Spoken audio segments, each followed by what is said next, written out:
This is a moment where the region is changing dynamically.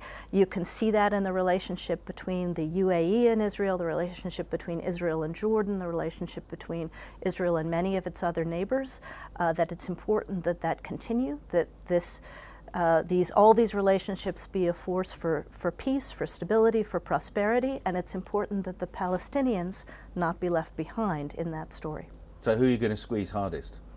It's not about squeezing, it's about talking. That's what diplomats do.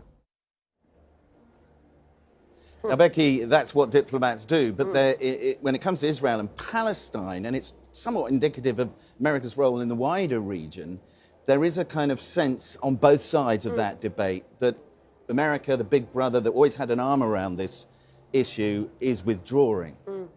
No, certainly you hear this a lot in this region. The US is increasingly seen as an unreliable partner. So if that is the case, what are the consequences?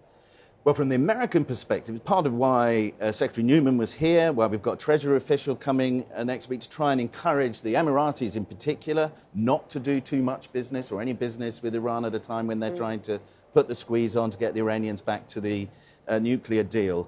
So that's the sort of standard behaviour. What we're seeing in the region, though, particularly from the Emirates, but also from Saudi Arabia and others, is a much more independent sense of that they've got to be in control of their own destiny.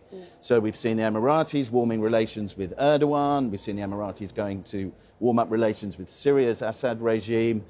We've seen the GCC bring Qatar back in from the cold. These are countries, in a sense, maturing their own foreign policy rather than relying on guidance or just falling in behind whatever it is that Washington is coming up with. And I think that's going to be a very interesting evolution and quite challenging for the Americans over the coming decades.